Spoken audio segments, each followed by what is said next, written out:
Hey gang, I wanted to bring this to your attention. I got a really cool article, strengththeory.com, might be .org, I'll double check it. I'll post a link down below. Really great website, makes you really think, well done sort of approach to learning more about your training. And I had to share with you what they were talking about. I think the author's name is Dan, so I want to give him credit here.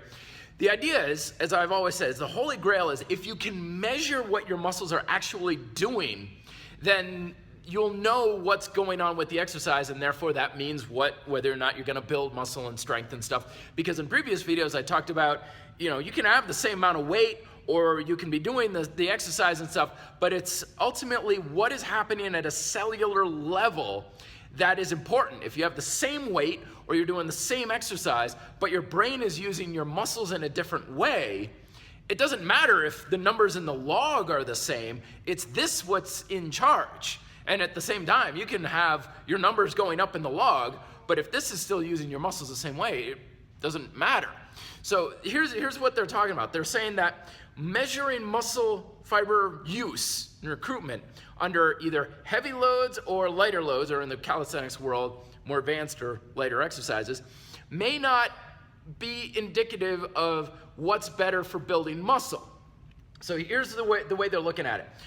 The theory that we're still going off of is that hypertrophy, muscle growth, is stimulated by using what they call motor units. A motor unit is a neuron with fibers attached to it. So you use your muscle fibers, basically. You use them, they get really tired and exhausted and burned out, and then they recover and come back bigger and stronger. That's the idea.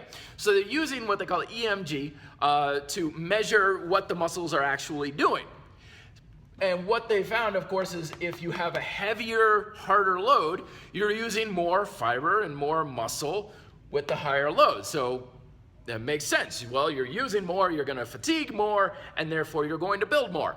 But the author is suggesting something interesting and saying maybe it doesn't matter that much, because there is a lot of research out there suggesting that heavy loads, light loads, it may not matter all that much as far as muscle growth is concerned. Here's what they're talking about. Say you have a heavy load or an advanced exercise in calisthenics, just for the sake of simplicity, let's say we have 12 muscle fibers we gotta fatigue, okay? So if we have a really heavy load, we could do like 2 repetitions. So we use 6 muscle fibers to move a heavier load, and then on the second, we use another 6, and it's all used up and it's done.